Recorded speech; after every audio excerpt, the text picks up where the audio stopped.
Beleza, então, agora gravando. Boa noite a todos.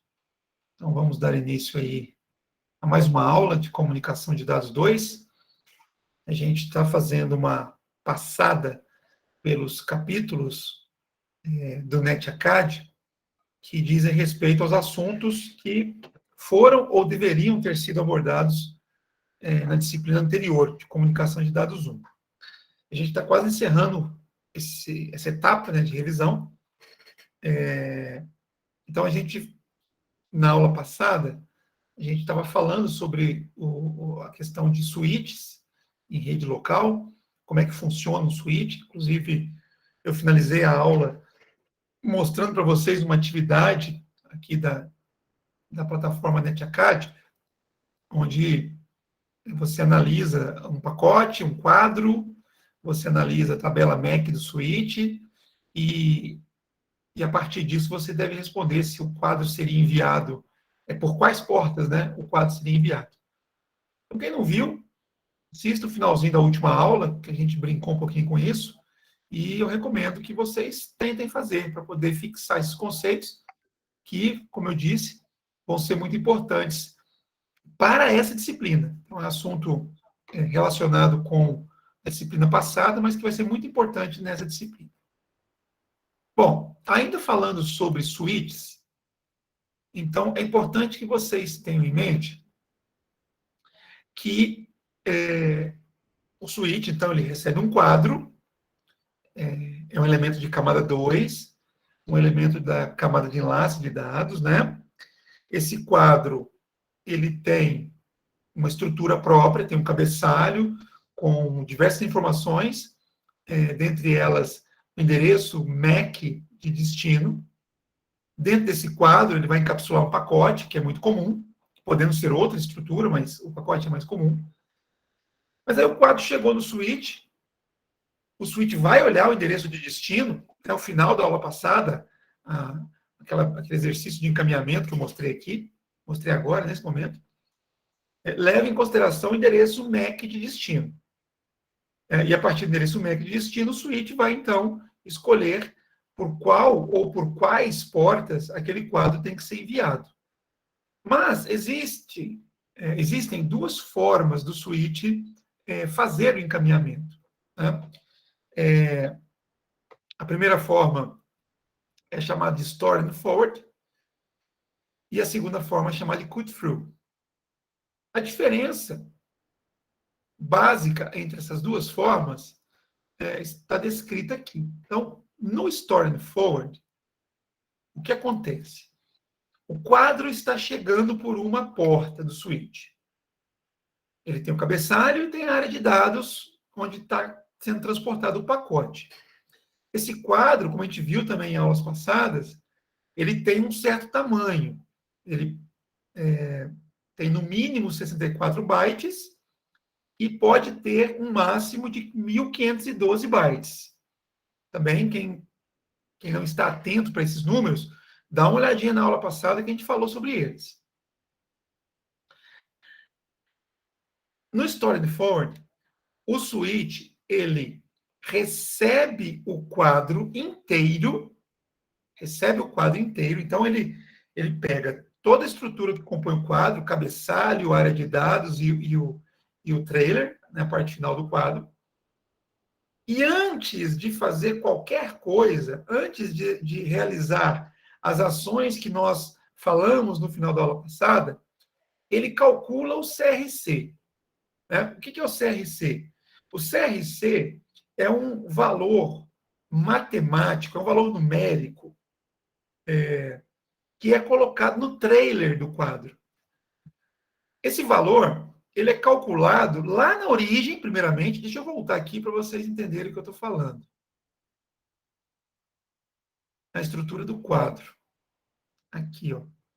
Então, eu tenho a área de dados, onde estão as informações do usuário. Eu tenho essa parte aqui à esquerda, informações que fazem parte do cabeçalho do quadro. E aqui, ao final, são as informações que fazem parte do trailer. Né? Então, esse campo aqui é um campo que basicamente, o que ele faz de importante é carregar informações que permitem que o receptor saiba se o quadro que ele recebeu está íntegro ou não, se está íntegro ou se possui erros. E a maneira na qual é possível, né, o receptor detectar erros no quadro é por meio desse CRC que está sendo colocado aqui. Ó. Então, esse CRC ele consiste de um cálculo matemático que é feito lá na origem, né, pela máquina que produziu o quadro, e aí quando isso chega para o switch, se ele estiver usando esse método Store and Forward, o que o switch vai fazer? Ele vai fazer o mesmo cálculo que a máquina de origem fez. E esse cálculo, ele envolve todos os bits que compõem o quadro, tanto os bits do cabeçalho, quanto os bits que estão na área de dados. A ideia por trás desse cálculo de CRC é a seguinte: os bits que foram produzidos pela máquina de origem produziram um determinado valor a partir desse cálculo que foi feito. Então, eu faço um cálculo matemático com um conjunto de valores, esses valores são os bits que compõem o quadro, e eu tenho um resultado. Esse resultado é colocado no campo, aquele campo FCS que eu mostrei agora há pouco, no trailer do quadro. E ele é, então, enviado para o destinatário.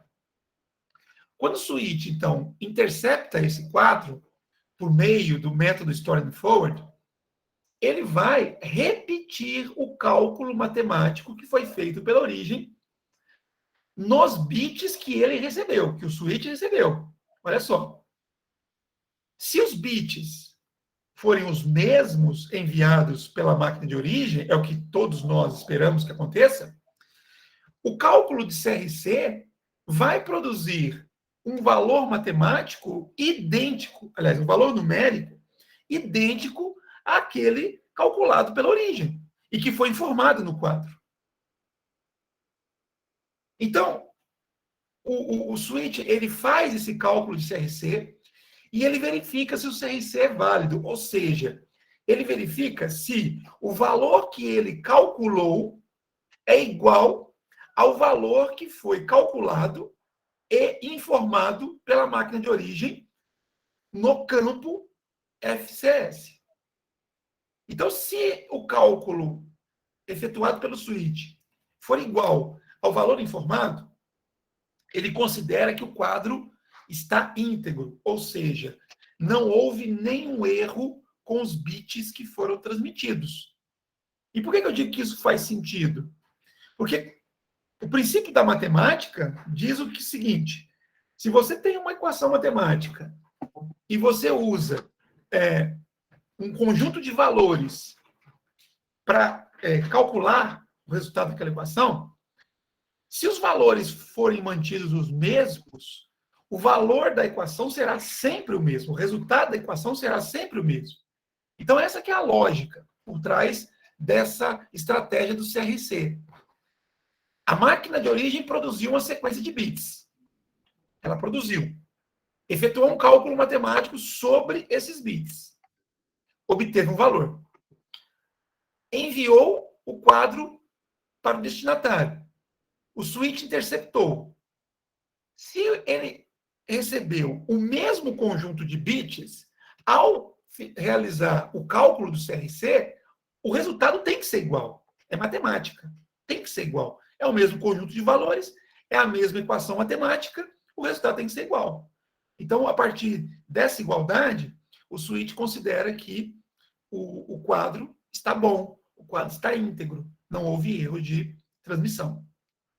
Por outro lado, se houver diferença entre o valor calculado pelo switch e o valor informado pela origem, obviamente houve um problema nos dados que foram transmitidos. E aí, nesse caso, o quadro seria descartado pelo switch.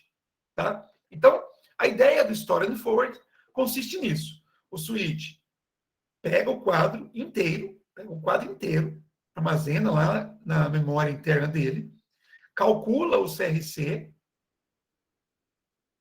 compara o CRC calculado com o que foi informado pela origem. Se forem iguais, então considera-se que o CRC é válido e, consequentemente, o quadro ele não tem erros. Aí sim, o switch vai fazer aquele trabalho que nós mostramos na aula passada, ou seja, ele vai verificar o endereço de destino que está no cabeçalho, ele vai consultar a tabela MAC para determinar a interface de saída e, então, encaminhar esse quadro pela porta correta.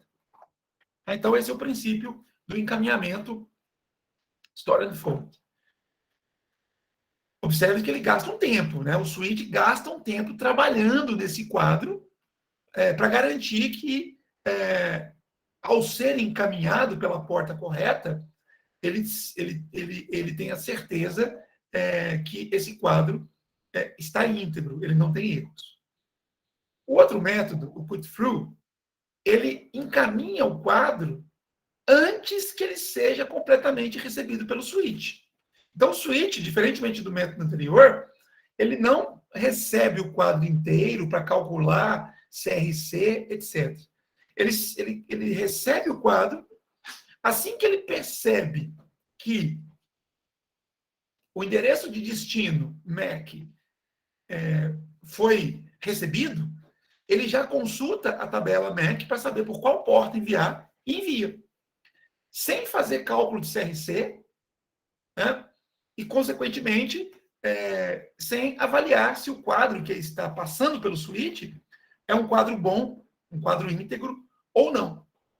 Esse método de encaminhamento ele é mais rápido, porque não há necessidade do switch receber o quadro completamente, não há necessidade de se fazer nenhum tipo de cálculo com os bits que foram recebidos, tá? Então, ele é mais rápido, porém, ele é propenso a erros, no sentido de que um quadro que tenha sofrido algum tipo de falha de integridade, tenha sofrido algum tipo de alteração nos seus bits, ele vai ser encaminhado à frente, até o destino final, sem que o switch faça o descarte, né? E, consequentemente, está usando os recursos de rede até chegar no destino final, né? A máquina que deve receber esse quadro. E aí essa máquina vai fazer o cálculo do checksum, o cálculo do CRC, e vai descartar. Né? Então, o fato do switch não fazer esse cálculo não significa que ele vai ser recebido e aceito pelo destinatário final da mensagem. Tá? O destinatário, ele faz esse cálculo sempre. O que eu estou querendo que vocês entendam aqui é o seguinte: o switch que trabalha com o método Store and Forward, se ele detectar que um quadro está com defeito, ele já descarta o quadro e não usa recursos de rede desnecessários, recursos para poder enviar um quadro defeituoso.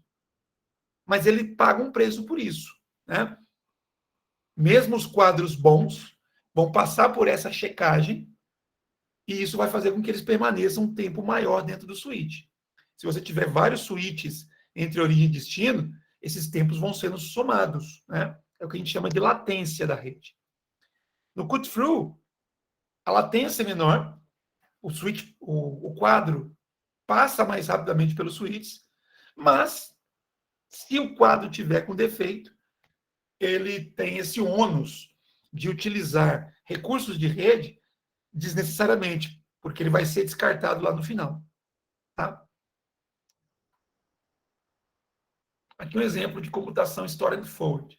Então, o quadro, ele é produzido pela origem, ele é enviado para o switch recebe o quadro inteiramente, ele armazena o quadro inteiramente dentro da sua memória, ele faz a verificação do CRC, né? Ou seja, ele faz um cálculo, obtém um valor, e compara esse valor com o que foi informado pela origem, que fez o cálculo também. Se os valores forem iguais, a gente diz que houve uma validade de checksum, ou seja, o quadro está bom.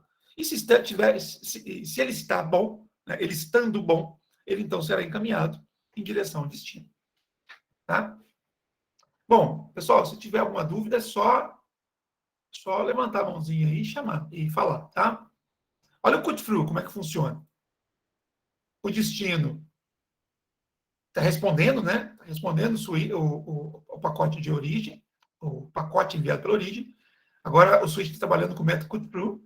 Perceba que ele não fez verificação de checksum. Ele simplesmente olhou a tabela de comutação, a tabela MAC, e encaminhou esse quadro em direção ao seu alvo.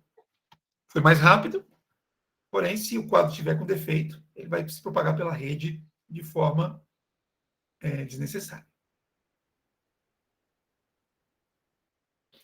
Bom, outro aspecto relacionado com o encaminhamento, né, diz respeito ao uso de buffers, né? Buffers de memória em switch. Eu acabei de falar que o switch ele pode trabalhar com o método de encaminhamento, o storm forward, que exige que os quadros sejam armazenados em memória. O espaço da memória do switch, onde esses quadros são armazenados, é chamado de buffer. Tá?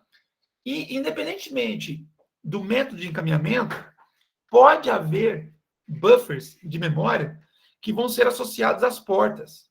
As portas de saída do switch. Eventualmente, uma porta de switch está sendo utilizada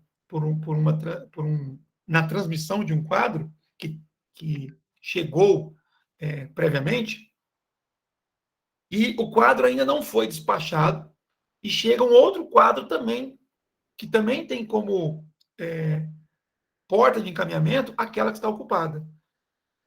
Nesse caso, o switch, né, havendo recurso suficiente, ele pode armazenar esse quadro nesse buffer de memória, no caso, a memória associada a uma determinada porta, esperando que ela fique livre, esperando que ela fique desocupada. E aí, quando estiver desocupada, ele pega aquele quadro que está armazenado nesse buffer e faz o encaminhamento. Né? Então, o buffer de memória, ele pode ser por porta, cada interface do switch tem um buffer associado a ela, ou pode ser compartilhado, uma única região da memória, onde ficam todos os quadros que estão aguardando liberação de recursos, liberação de porta, para serem encaminhados.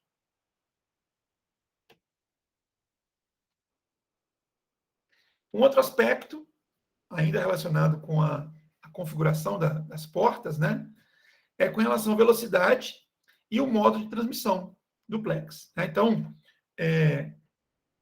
eu disse para vocês que a transmissão ela pode ser feita de duas formas, no modo full duplex e no modo half duplex.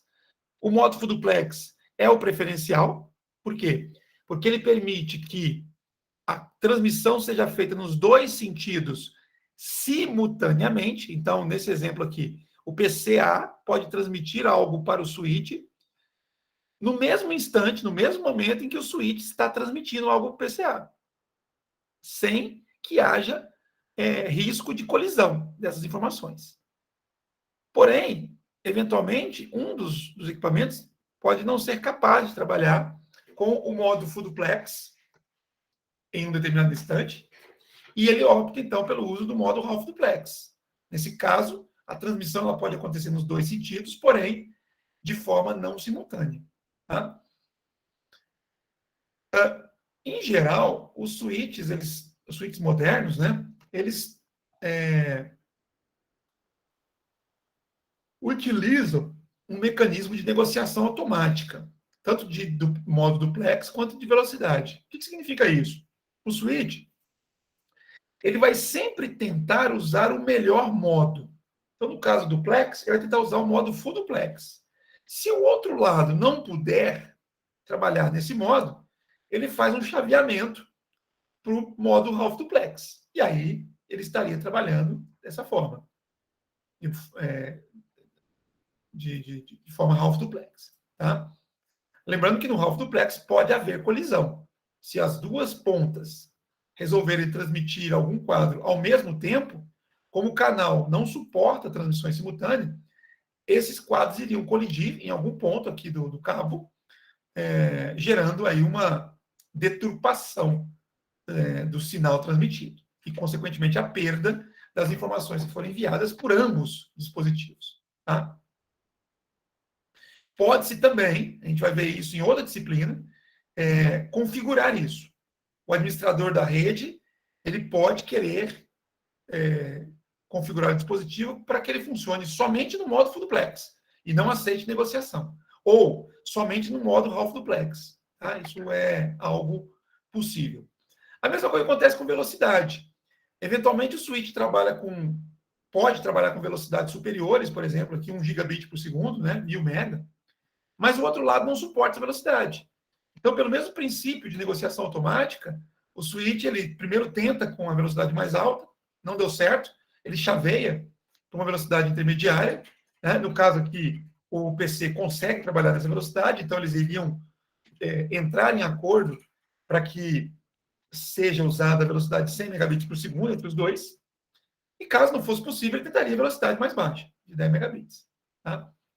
Então é possível esse tipo de negociação. E também é possível que o administrador diga para o switch que ele vai trabalhar, ou ele trabalha na velocidade de 1000 megabits por segundo, ou não trabalha. Isso é uma possibilidade também, caso seja da vontade do administrador. Aqui, como eu tinha dito, né, se os dispositivos estiverem trabalhando no modo, em modos duplex incompatíveis, então de um lado está full duplex e do outro está half duplex, a chance de colisão é enorme. Né? Por quê? Porque o switch 1, ele entende que ele pode transmitir a hora que ele quiser, sem precisar escutar o canal. O switch 2, ele até vai escutar o canal, mas eventualmente ele transmitiu algo e antes que a informação chegasse ao switch 1, houve uma transmissão deste switch. E aí a colisão aconteceu. E se a colisão aconteceu, perda, né, prejuízo para os dois lados.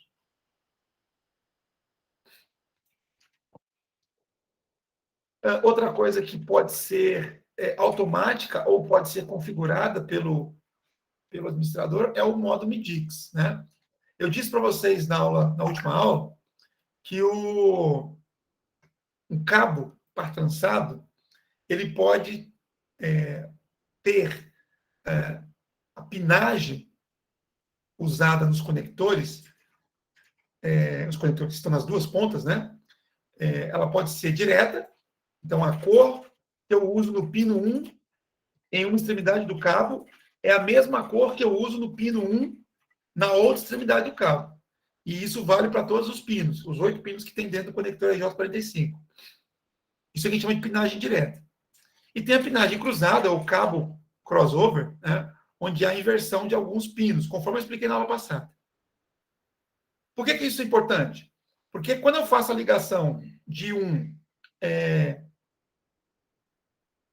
PC, de um dispositivo final, a um switch, quando eu conecto um PC no switch, a recomendação é que se use um cabo de pinagem direta.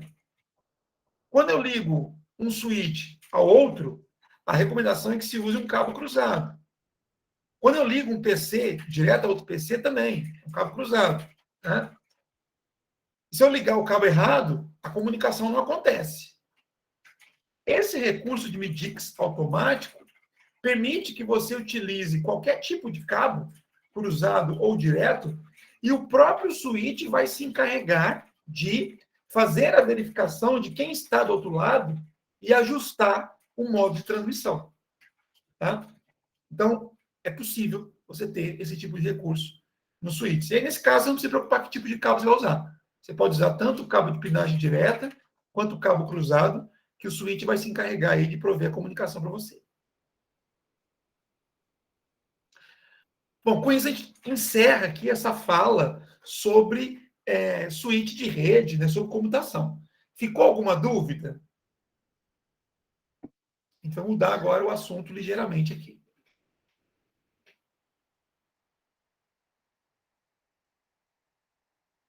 Tranquilo para todo mundo? Tranquilo. Beleza. Bom, o final desse capítulo traz para a gente um protocolo muito importante, é o primeiro dos protocolos que eu vou falar com vocês aqui, e que é muito usado nas redes locais, tá? Que é esse protocolo aqui, o protocolo ARP, protocolo ARP, né? ARP é uma sigla, né, um acrônimo em inglês, que significa Address Resolution Protocol, ou protocolo de resolução de endereços. Qual que é a ideia desse protocolo? Antes de falar dele, deixa eu fazer uma coisa aqui para vocês entenderem da importância do protocolo. Eu vou abrir aqui uma lousa interativa com vocês. Vou fazer um desenho aqui.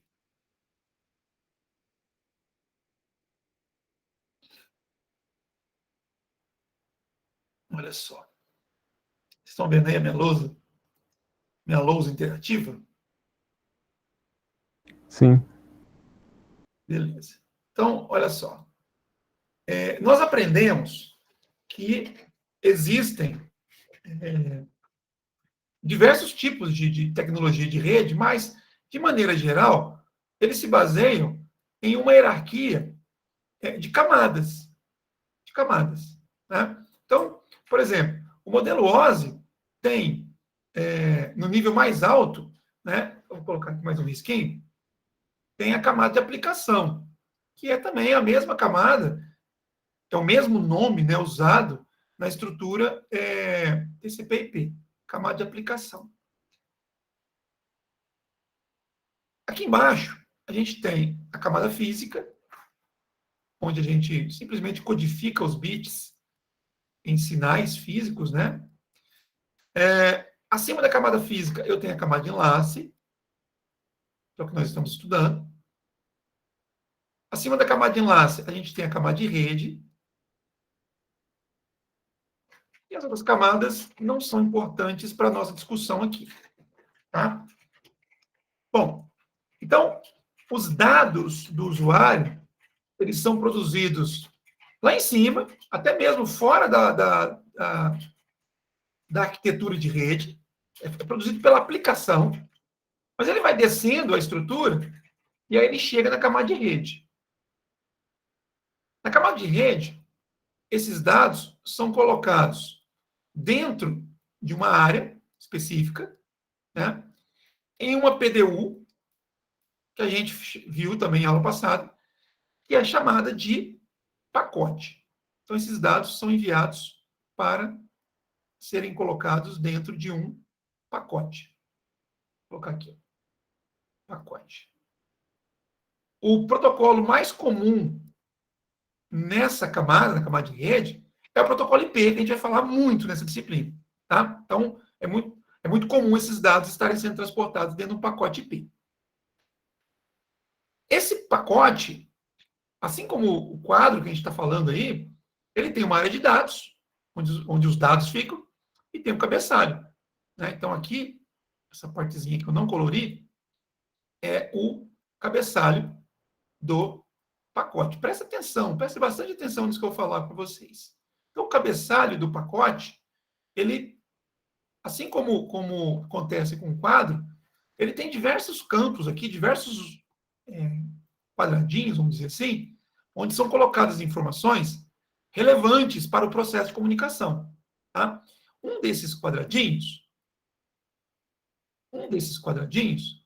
é o endereço IP. Endereço IP do destinatário. Endereço IP do destinatário. Então, ele é colocado aqui dentro. Então, qualquer coisa que você vai fazer na internet, vai usar endereço IP, e esse endereço IP, o do destinatário, vai ser colocado dentro de algum lugar aqui no cabeçalho do pacote. Bom, da mesma forma como os dados foram colocados aqui numa área específica do pacote, e essa área, vamos dizer assim, é uma caixa preta do ponto de vista da camada de rede, não importa o que está aqui, não importa como os bits estão organizados. O que importa para a camada de rede é essa estrutura do cabeçalho. É esse pacote inteiro, que inclui uma área de dados e o cabeçalho, Isso vai ser enviado para a camada de enlace, que vai colocar isso aqui dentro da área de dados do quadro de redes. Então, tudo isso daqui, o pacote inteiro, para a camada de enlace, é uma caixa preta.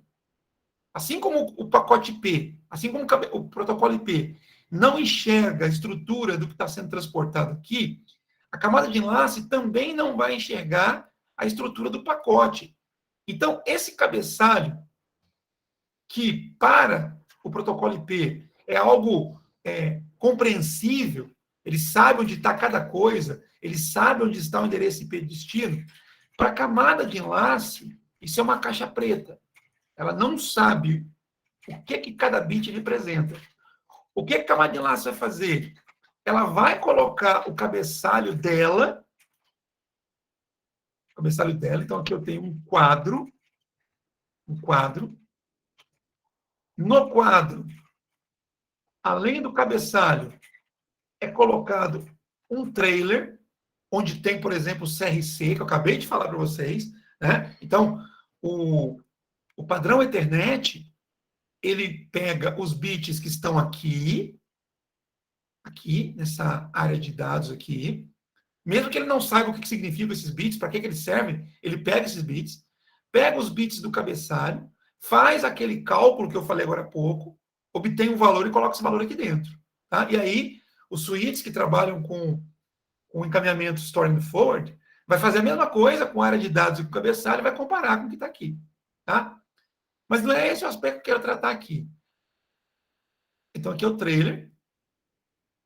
E aqui eu tenho também o cabeçalho, só que é um cabeçalho diferente, é um cabeçalho que tem outras informações, porque é um cabeçalho do quadro e não um cabeçalho do pacote.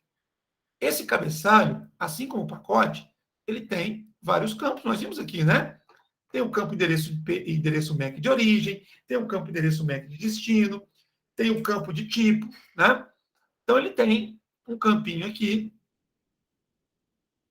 onde nós temos o endereço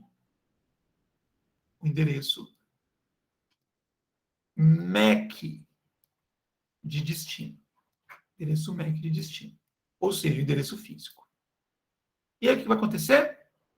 Esse quadro, essa estrutura toda vai ser entregue para a camada física, que vai só ter o trabalho de codificar cada um dos bits que compõem essa estrutura num sinal físico apropriado, num sinal de elétrico, num sinal óptico, etc. Tá?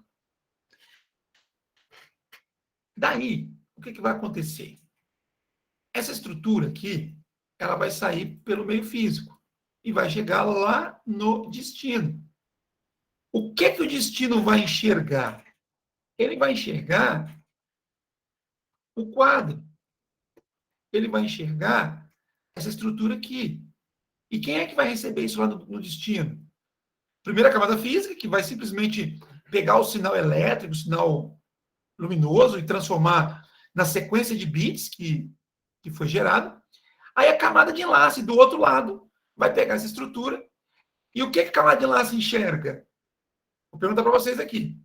O que a camada de enlace enxerga? Endereços MAC ou endereços IP? O que vocês me dizem? Endereço MAC. Endereço MAC. Então, por mais que aquela estrutura esteja transportando um pacote IP, a camada de enlace do receptor não vai enxergar esse endereço IP. Por quê? Porque ela enxerga só o cabeçalho do quadro. A estrutura do pacote que está encapsulada dentro desse quadro é uma caixa preta. A camada de enlace do destinatário não sabe onde está o campo que guarda o endereço IP de destino. Então, por que eu estou chamando a atenção disso?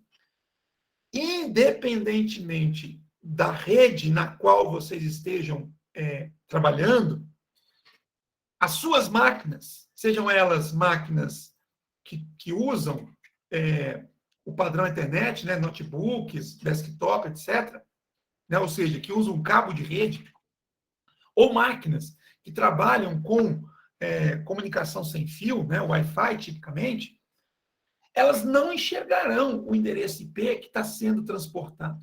Ela vai enxergar só o endereço MAC. O que nos leva a concluir que, numa rede local, o endereço MAC é o endereço usado para comunicação básica entre os dispositivos. Pouco importa se você está usando IP ou usando algum outro protocolo de nível superior. O que vai valer na rede local é o endereço MAC.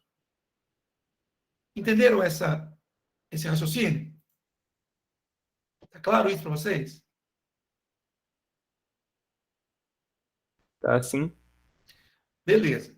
Porque agora a gente volta para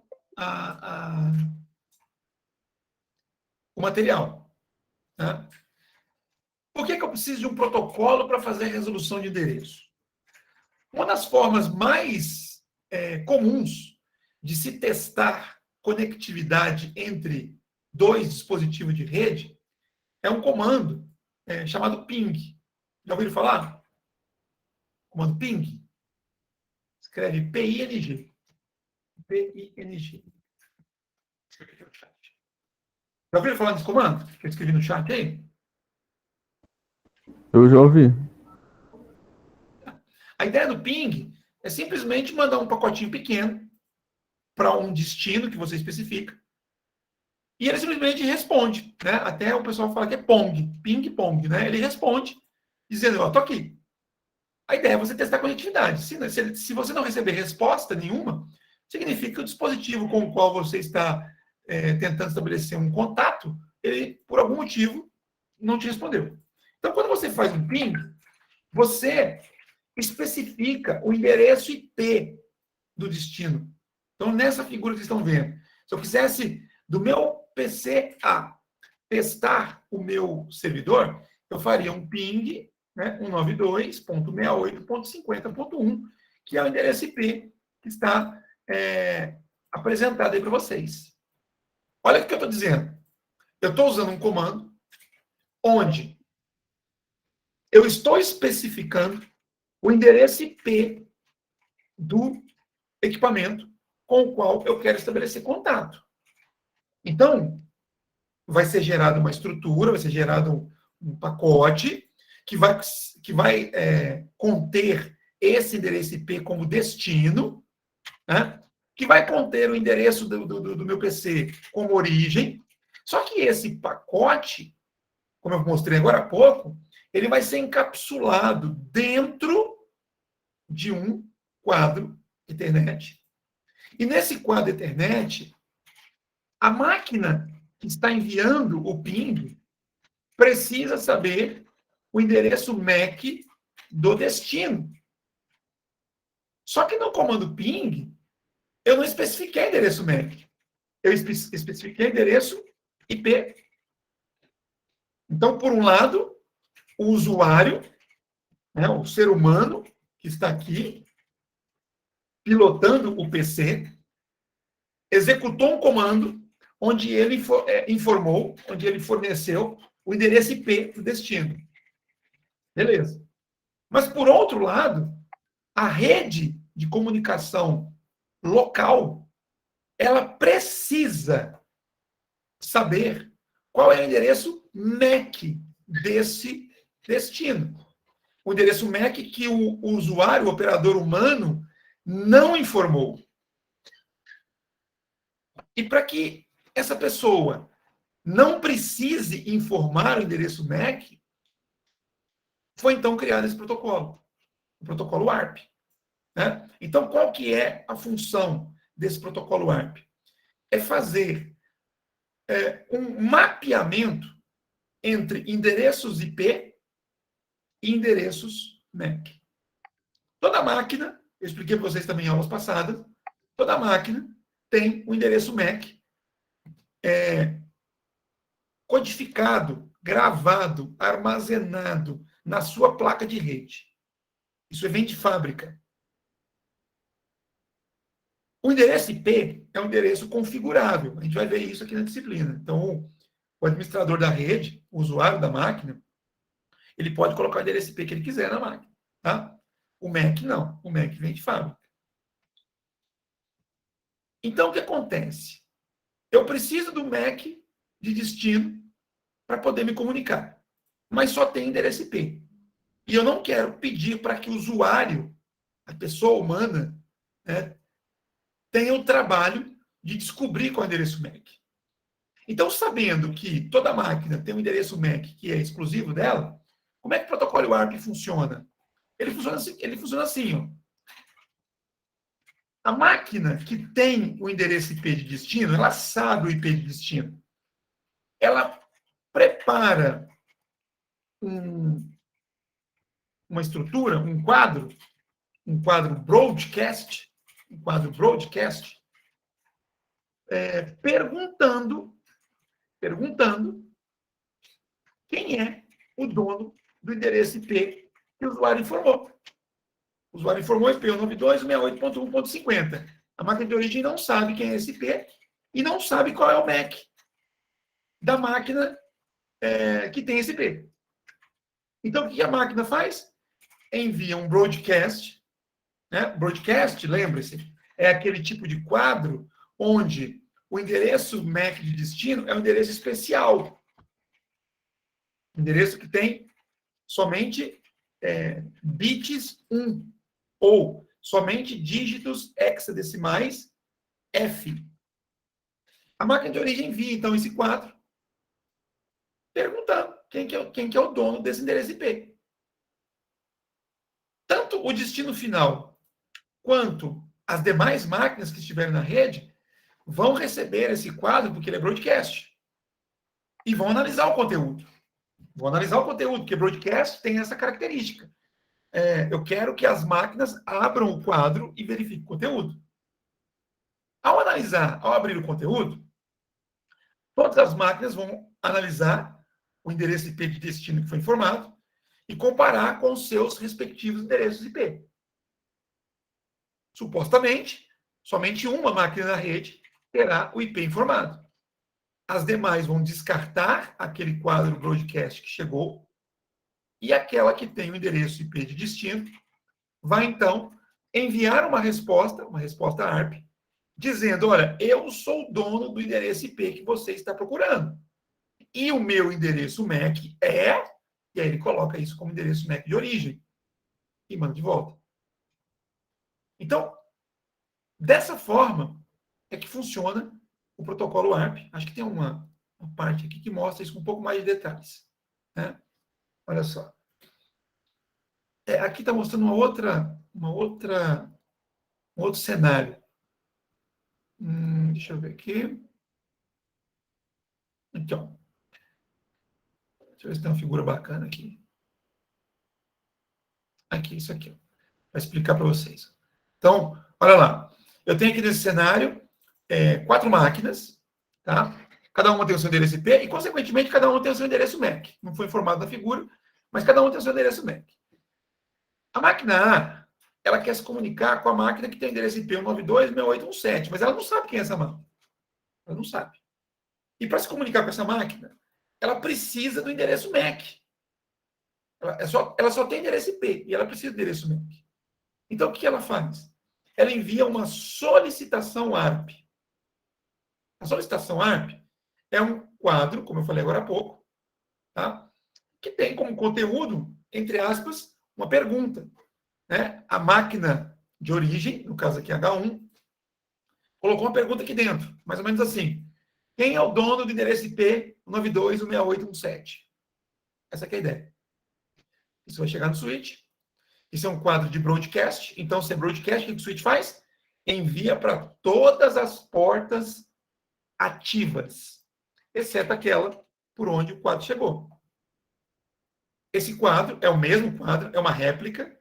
Ele vai, então, chegar para os PCs que estão conectados no switch naquele momento. Tá? Os que não forem detentores, né, donos do endereço IP pesquisado, simplesmente vai ignorar aquele quadro que chegou. Então, esse aqui esse não sou eu. Eu não sou um 926817. Esse aqui é um 6. Né? Esse aqui ele falou, opa, recebi o quadro broadcast, mas também não sou eu. Ele não vai responder. E, finalmente, a máquina que tem o endereço IP pesquisado vai se identificar. Opa, esse sou eu. Né? E como é uma solicitação ARP, ele subentende que a máquina que enviou esse broadcast está querendo saber o endereço MAC dele. Está implícito. Então, ele manda um quadro com a resposta. A resposta, na verdade, é o meu endereço MAC e ele manda para o H1. Observe que essa resposta ela não se espalhou pela rede porque não é mais um broadcast.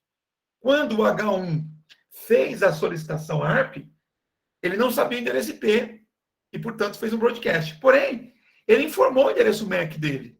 Ele informa o endereço MAC dele. De maneira que o receptor, ao responder, possa enviar a resposta não para o broadcast, mas diretamente para o endereço MAC que o H1 informou.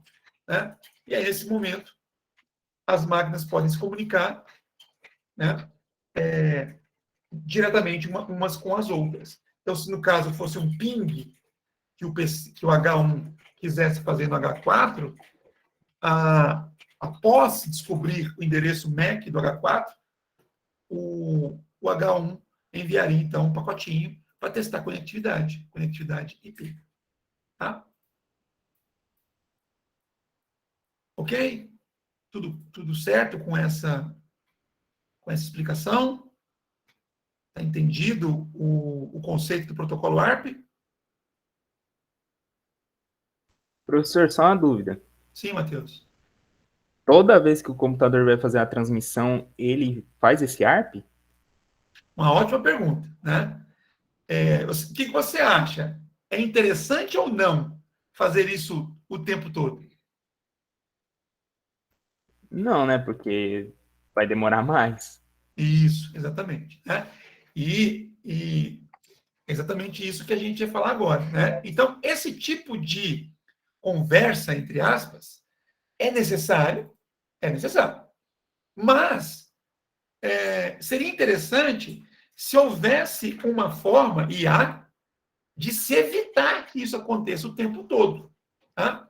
Então, como está escrito aqui, para evitar, Matheus, que essa solicitação de endereço MAC seja feita toda vez que a máquina precisar conversar com alguma outra máquina, é criada, então, a figura de uma tabela, né, que fica armazenada na memória da máquina de origem, e nessa tabela, que é chamada tabela ARP, ficam registrados os endereços IP com os quais essa máquina já se comunicou em algum momento e os seus respectivos endereços MAC. Então, Matheus, respondendo de uma forma bem objetiva agora a sua pergunta. Quando a máquina de origem vai se comunicar com a máquina de destino, tendo de posse o endereço IP deste destino, antes de mandar o broadcast, que eu acabei de mostrar para vocês, a máquina vai consultar a tabela ARP que ela tem armazenada em sua própria memória, a máquina de origem. Ela pesquisa nessa tabela pelo endereço IP com o qual ela pretende entrar em contato. Se ela encontrar nessa tabela o endereço IP, ele com certeza estará associado ao endereço MAC e ela vai usar o endereço MAC para se comunicar com o destino, sem precisar fazer broadcast, sem precisar ficar guardando respostas pela rede. Somente se não for encontrado o endereço IP com o qual se quer se comunicar, é que esse processo que eu mostrei, então, seria executado. Entendeu, Matheus? Entendi. Então, esse é um aspecto, né, bastante interessante aí dessa estrutura do ARP. E é interessante que vocês saibam que todas as máquinas, todas, a minha, a sua, né, o seu notebook, o seu smartphone, o seu tablet, o seu roteador, o seu switch, se ele tiver endereço IP, tá? Todas, né? utilizam essa estratégia de uma memória, de uma tabela ARP, para poder mapear endereços IP de destino com os endereços MAC, com os respectivos endereços MAC desses destinos. Tá? A gente consegue visualizar isso aqui, quer ver? Deixa eu abrir aqui o meu prompt de comando. Para vocês. Só um minutinho. Eu vou trocar o compartilhamento aqui.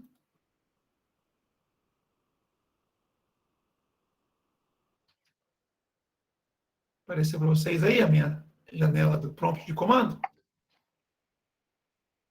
Está aparecendo? Apareceu. Tá. Olha só.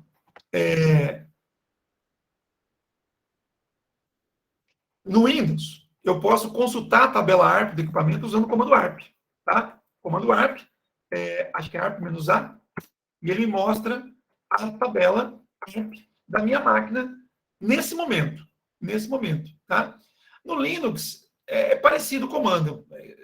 Acho até que é igual, ARP-A, mas eu não tenho certeza. Tá? Então, nesse momento, a minha máquina tem várias placas de rede, então, assim, deixa eu pegar aqui, ó, esse daqui é o endereço Ethernet, o endereço IP, né, que está associado à placa Ethernet da minha máquina, tá? Esse daqui é virtual, então vou pegar esse aqui. Então, olha só, a minha máquina já se comunicou com esses elementos aqui, nem todos são endereços unicast, tá? Então, isso aqui é broadcast, isso aqui é multicast, mas enfim, isso aqui é IP. Eu não vou entrar em detalhes do tipo de endereço IP com vocês agora. A gente vai falar disso depois, tá? Mas olha só, tem 4 endereços aqui, os 4 primeiros, o 92, o 68.1.1 e depois final 67253, que são endereços IP de máquinas aqui da minha rede local. Essa minha máquina, ela já entrou em contato com esses elementos e já descobriu que os endereços físicos são esses daqui. Então, esse daqui, ó, 1.1 é meu gateway, é o meu roteador padrão. Então, se eu precisar entrar em contato com esse roteador, não vai haver broadcast na minha rede. Por quê? Porque ele já sabe o endereço físico. Tá? Deixa eu ver se eu consigo apagar essa entrada aqui. 268.1.1. Ele não está deixando eu apagar. Deixa eu apagar de outro número, porque esse daqui é do gateway. Não está deixando apagar. É D de delete mesmo. Deixa eu ver aqui. Help.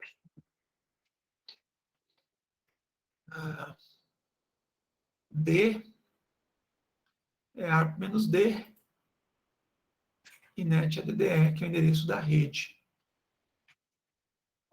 Exclui o rolo especificado. Vamos colocar um asterisco aqui, ver o que vai dar.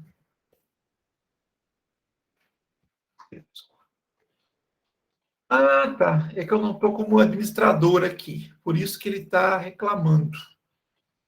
E eu não tenho como mudar isso aqui agora. Então, eu vou ficar devendo para vocês. Depois eu posso preparar uma aula onde eu mostro isso. Tá? O que eu queria mostrar para vocês aqui é o seguinte. Ó.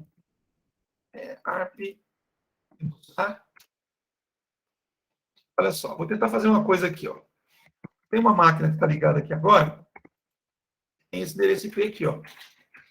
2.68.1.109. Vocês estão vendo aqui na tabela que esse endereço IP não está aqui? O IP final 109?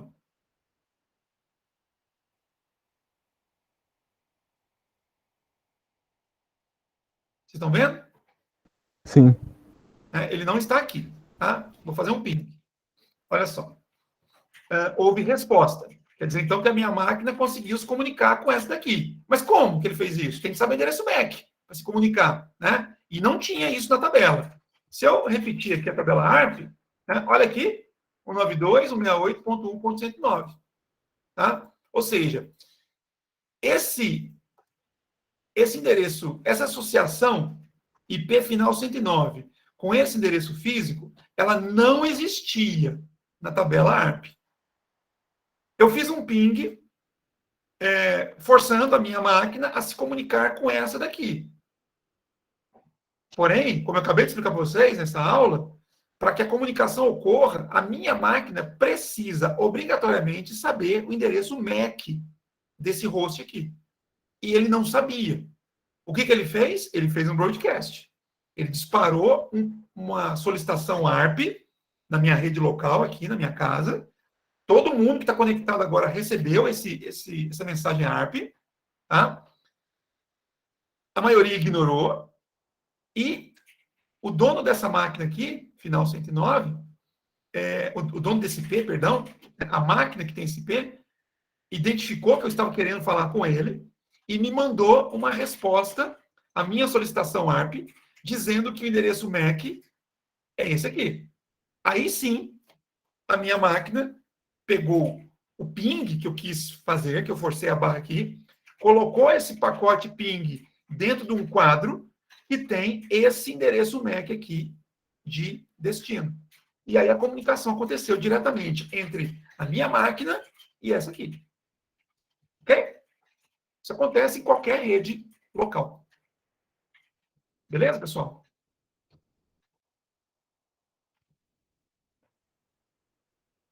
Deixa eu voltar lá no material. Então, o que eu mostrei aqui de uma maneira simulada, né, de uma maneira, na forma de uma animação, é o que acontece eu aqui agora, quando eu mostrei a minha máquina tentando fazer ping com outra. Tá? O que eu quero que vocês entendam é isso aqui. Ó. Tem dois cenários onde esse tipo de comunicação varia. Então, por exemplo, se a origem está na mesma rede local do destino, como é que eu sei disso? Eu olho o prefixo, eu comentei com vocês isso em aulas passadas.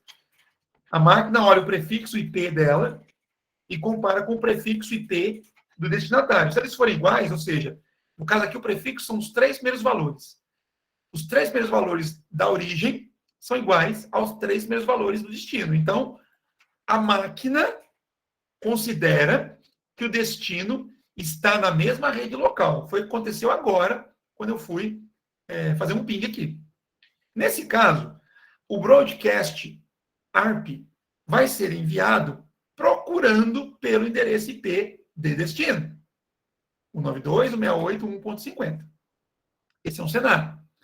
Existe um outro cenário onde a origem quer se comunicar com o endereço, com o destino, que não está na mesma rede que ela.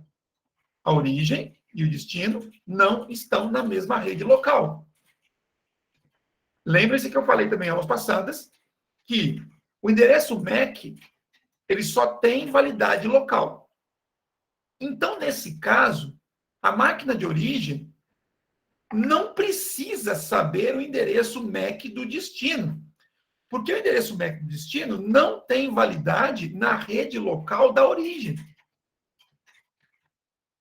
Mas como que ele vai enviar a mensagem para o destino se ele precisa de um endereço MAC, mas o do destino, o endereço MAC do destino não serve?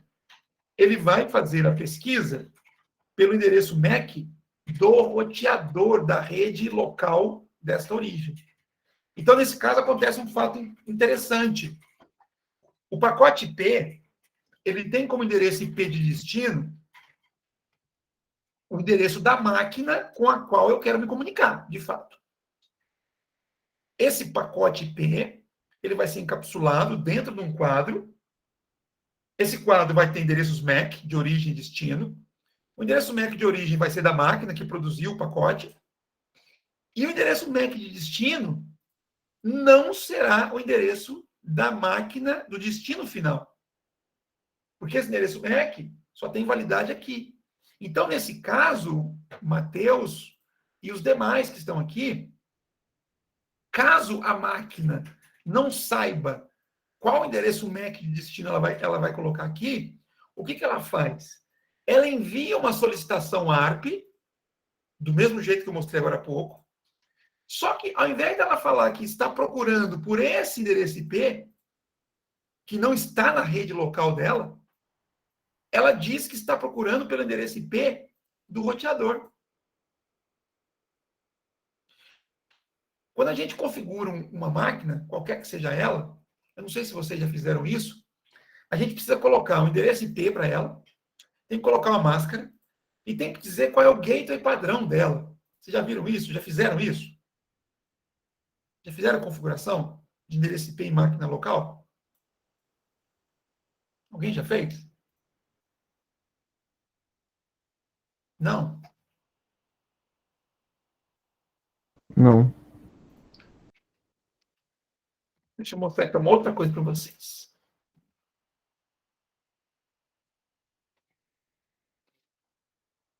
Espera aí, só abrir aqui que eu vou te mostrar uma coisinha aqui.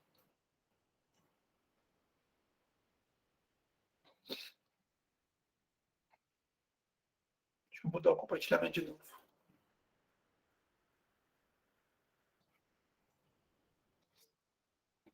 Voltei para minha tela preta. Olha só.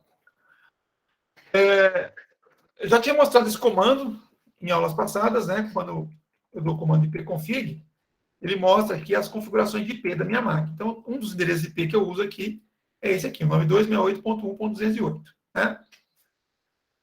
E olha só o que eu tenho aqui. Gateway padrão. Toda máquina que vai se conectar à internet precisa de um gateway padrão. O número pode variar. Pode não ser o mesmo que eu tenho aqui. Mas precisa de um. E é exatamente nessa situação em que eu estou explicando para vocês é que o gateway padrão se faz importante. Porque, olha só, suponha que eu quisesse me comunicar com uma máquina que está fora da minha rede local, está na internet. Então, a minha máquina, diferentemente do que aconteceu agora há pouco, quando eu fiz o ping, não adianta ela mandar um broadcast aqui para descobrir o endereço físico né, deixa eu fazer aqui, fazer um ping www.google.com. Sim, eu posso fazer um ping no nome de domínio. Tá? Mas não tem que colocar IP? Quando eu dou um enter, a minha máquina ela vai descobrir qual é o endereço IP do Google. E aí ele tenta fazer um ping nesse cara aqui. Ó. Mas esse endereço aqui não está na minha rede local.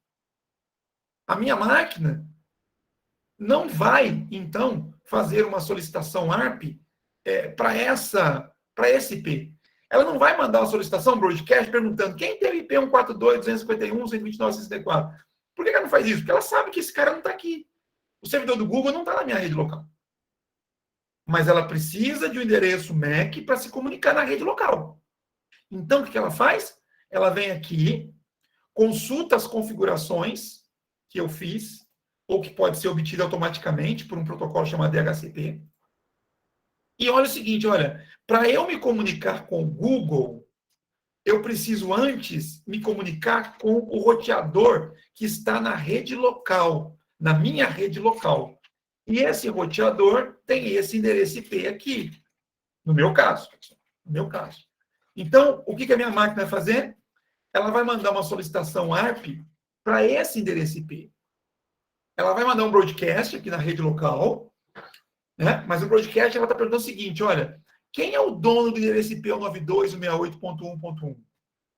Não que a minha máquina queira se comunicar com esse cara aqui. Mas ela precisa desse cara para fazer o pacote chegar aqui. Então, ela vai produzir um pacote com esse endereço IP de destino, mas esse pacote vai ser colocado dentro de um quadro que vai ter o endereço MAC desse cara aqui, que é o meu gateway padrão. E se eu olhar a tabela ARP da máquina, de novo, vocês vão ver que existe aqui, ó, uma associação de endereço MAC com esse endereço IP aqui. Mesmo eu não tendo feito ping, não tendo feito nenhum teste diretamente para esse endereço IP, a minha máquina entrou em contato com ele para descobrir o endereço físico dele. Por quê? Porque sabe que ele é o roteador. E como é que sabe? Porque olhou a configuração e encontrou esse endereço IP registrado como gateway padrão. Gateway padrão é o roteador para o qual a máquina encaminha todas as solicitações que devem ser enviadas para fora da rede local. E para poder fazer isso, ela precisa saber o endereço MAC desse cara. E como é que ela faz? Usando o ARP. E aí ela armazena isso numa tabela, como aconteceu aí em outros cenários. Tudo bem, pessoal? Ficou claro aí? A importância do MAC, do ARP?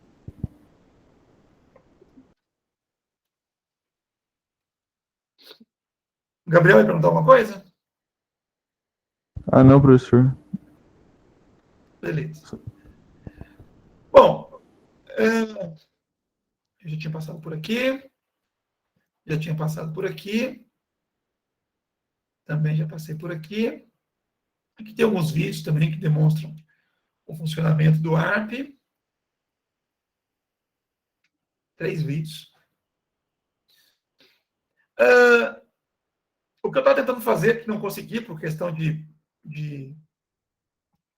não ter o privilégio adequado, né? Eu posso remover entradas da minha tabela ARP? Posso. Eu posso remover, tá?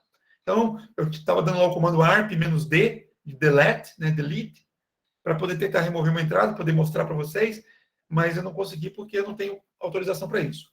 Eu não estou como usuário administrador aqui. Mas eu posso fazer isso usando lá o comando apropriado, ou então, né, é importante que vocês saibam que essa remoção ela acontece automaticamente. Né? Por exemplo, aqui está falando que o Windows ele remove a entrada que não são usadas por 2 minutos. Tá? Por 2 minutos.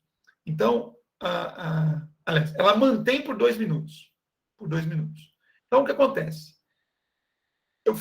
Eu não tinha o endereço IP na minha tabela ARP, meu cache ARP. Fiz um broadcast e descobri qual é o endereço MAC desse cara. Coloquei na tabela. Bom, enquanto eu estiver me comunicando com esse cara, legal, eu vou usar esse endereço MAC aqui e o tempo, né, de permanência vai se atualizando. Tá? Mas, a partir do momento que essa informação foi gravada nessa tabela, ela permanecerá lá por 2 minutos, desde que eu não utilize mais. Depois de 2 minutos, ela é excluída. Tá? E isso é importante, por 2 motivos. Primeiro, para a tabela não crescer demais. Imagine que eu me comunique lá uma vez na vida com esse cara aqui e nunca mais eu vou precisar me comunicar com ele. E aí fica o registro da tabela. E aí eu vou me comunicando com outras máquinas, e essa tabela ficando gigantesca. E se ela ficar muito grande, o tempo que eu vou gastar para poder pesquisar o endereço IP nessa tabela, às vezes é maior do que eu fazer um broadcast na rede. Tá? Então, esse é um ponto. O outro ponto, os endereços IP, como eu disse, eles podem ser alterados facilmente pelo administrador da rede, até mesmo pelo usuário da máquina. Então, eventualmente, aqui no caso, esse endereço aqui do roteador, dificilmente alguém vai trocar o endereço do roteador com alguma frequência. Mas os endereços dos hosts podem ser trocados com mais frequência. Então, se eu tenho, por exemplo, uma associação, a máquina A, né? Vamos pegar esse endereço aqui mesmo, que é mais fácil de entender. Então, a máquina A, ela tem uma associação, um mapeamento, do endereço IP 11 com esse endereço MAC, ou seja, do roteador. Suponha que esse endereço tenha sido mudado. Alguém foi lá e trocou, por algum motivo, o endereço do roteador para 192.168.200. Se essa entrada permanecer na tabela ARP desse host, quando ele precisar se comunicar com o roteador, né, do IP200, ele não vai encontrar, vai fazer uma solicitação, vai descobrir o endereço MAC e tudo bem, a comunicação volta. Aí suponha que uma outra máquina da rede resolveu utilizar esse endereço final 11, porque o roteador não usa mais. E o endereço MAC dessa outra máquina, obviamente, não é o mesmo do roteador. Mas, na tabela ARP aqui do PCA, ficou registrado que esse endereço IP está vinculado a esse MAC. E aí, toda vez que a máquina quisesse se comunicar com esse endereço IP, que agora, no meu exemplo, seria o IP de outra máquina, ele iria enviar para esse MAC, mas esse MAC é do roteador. Então, o pacote que a máquina A, por exemplo, queria mandar para a máquina C, foi enviado para o roteador, porque a máquina A acreditava que o endereço MAC do PC 11 era esse aqui, e, na verdade, esse endereço MAC continua sendo o roteador, que, no meu exemplo, mudou de endereço IP. Então, esse tempo máximo de permanência da entrada ARP na tabela é interessante por esses dois aspectos. Né? Se houver uma mudança do endereço MAC associado ao IP, após ser removido, a máquina vai fazer um novo broadcast e vai descobrir o novo endereço MAC do dispositivo vinculado ao IP final 11. Tá? E também a tabela não fica tão grande. Então, é possível remover essas entradas manualmente, mas se você não fizer essa remoção, depois de algum tempo, elas naturalmente serão removidas. Aqui eu vou te mostrar para vocês, né, o comando ARP-A no Windows para poder aqui, ó, para poder exibir a tabela ARP da máquina. Tá? Num roteador da Cisco, eu posso visualizar isso, né, usando um comando mais sofisticado, né, mais elaborado, né, show IP ARP, né, esse age aqui, na verdade, é daqui, está desalinhado. E aí ele mostra também a associação de endereço IP com endereço MAC. Endereço MAC, às vezes, é chamado de endereço físico, endereço de hardware, tá? Tem várias denominações. Aqui tem um packet 3, isso aqui a gente não vai usar ainda. Tem algumas questões de segurança relacionadas ao ARP, tá? Eu não vou entrar em detalhes, porque o meu objetivo é só fazer uma revisão, mas, assim, o que basicamente pode acarretar problema de segurança do ARP é que o fato de ele fazer broadcast faz com que a solicitação dele chegue para todo mundo. E o que pode acontecer? Então, imagina que esse cara aqui, ó, ele esteja querendo saber o endereço MAC do gateway padrão. Ele foi lá, consultou as configurações dele, viu que o gateway padrão é 926811, então ele dispara um broadcast ARP querendo saber quem é o dono desse endereço IP aqui. Bom, normalmente, o roteador iria receber essa solicitação e iria responder: eu sou esse cara aqui, ó. O meu endereço MAC é o 000 dele. Tá? Mas isso foi espalhado pela rede. E aí, suponha que tem um cara aqui que invadiu essa máquina e fez uma configuração dizendo para ela o seguinte: olha, mesmo que você não seja o dono desse endereço IP, quando chegar uma solicitação ARP, responde com o seu endereço MAC. Tá? Qual é o objetivo desse ataque? É fazer com que todas as mensagens que esse host queira mandar para a internet, ele vai mandar para o gateway padrão, na verdade, chegue para esse atacante. Ele vai se fazer passar como gateway padrão desse daqui. Ele vai fingir que é o gateway padrão desse cara aqui, na verdade, não é. Né? Se ele for mais rápido que o gateway padrão e responder com o endereço MAC dele, a máquina lá vai acreditar que o endereço IP 192.168.11 tem esse endereço MAC, e a partir de então ele vai mandar tudo para cá, tudo para o atacante. Tá? Então tem esses problemas aí que o protocolo ARP acaba abrindo, né, como vulnerabilidade de uma rede. Existem técnicas aí para você poder impedir que isso aconteça, tá? Mas como eu falei, isso não está no escopo nosso aqui não. A questão de segurança é outra disciplina. Tá bom? Bom, e aí então a gente finaliza finalmente o capítulo 5, finalizamos aí a parte de revisão. Se alguém tiver alguma pergunta, fica à vontade de poder fazer, não só desse assunto que a gente tratou na aula de hoje, como também de outras aulas. Caso não haja dúvidas, a gente vai encerrar a nossa aula de hoje e na sexta-feira, como eu tinha dito, a gente começa então com as discussões novas, né? Discussões relacionadas com os capítulos aí que nós estaremos trabalhando nessa disciplina. Alguma pergunta?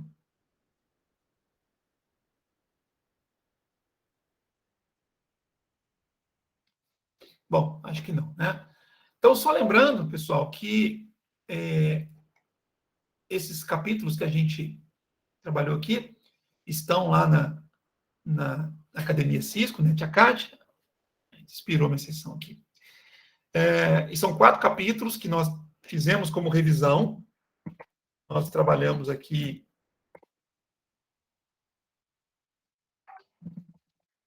até agora, né? Esses capítulos, todos os capítulos têm exames, né? Exames de capítulo, que são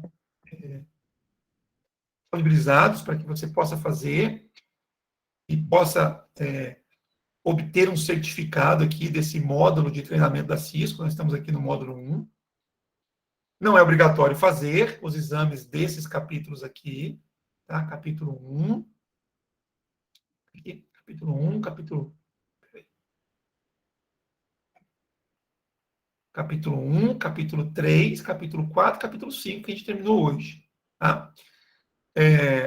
Não são obrigatórios fazer, mas, como eu falei em aulas passadas, se vocês quiserem obter o certificado desse módulo, ao final dele, obviamente, é importante que vocês façam esses exames. Tá? Estou vendo que o professor Helder aqui já habilitou o capítulo 9 para a disciplina dele, legal. Né? Então, vocês devem já estar acompanhando, suponho eu, né, os assuntos por aqui. E eu vou disponibilizar para vocês, nesse momento, o capítulo 6, que é a continuação. Então, nós falamos de camada física, aqui, falamos de camada de enlace, aqui, na forma de revisão. Vamos falar de camada de rede, né, que é a camada acima da camada de enlace. E vocês, se quiserem já se adiantar, vocês podem dar uma lidinha nisso daqui. Para a próxima sexta-feira, a gente vai fazer a introdução a esse assunto aqui. Com bastante calma, né? Fazendo exercícios, quando for o caso. A gente vai ter algumas atividades aqui de simulação. Eu vou mostrar para vocês o Packet Tracer depois, tá? Mas vocês podem já, lendo aqui o que está sendo tratado nesse capítulo 6, os aspectos relacionados com o protocolo IP, que a gente vai falar aqui. Como eu disse, a gente vai falar bastante nessa disciplina. Então, a gente vai falar aqui, olha, características do protocolo IP, o protocolo IPv4, protocolo IPv6, vamos falar de roteamento, vamos falar de roteadores, né, como é que ele funciona, como é que é a estrutura física dele, né? Vamos falar como é que a gente configura um roteador da Cisco, no caso, né? Claro que isso varia de um roteador para o outro, fabricante para o outro, mas a proposta desse capítulo 6 é exatamente essa, né? Primeiro, dar uma introdução a respeito do protocolo IP, importante que vocês entendam os fundamentos dele, depois trabalhar de maneira um pouco mais prática com a configuração aí de dispositivos e de roteadores, né, que trabalham que vão precisar usar o endereço IP. Tá bom? Tranquilo, gente? Estão aí? Estamos juntos aqui? Alô, alô? Tranquilo. Pessoal, então tá bom. Vamos finalizar. Uma boa noite a todos e a gente se vê na sexta-feira com um novo capítulo aqui. Um abraço e até lá.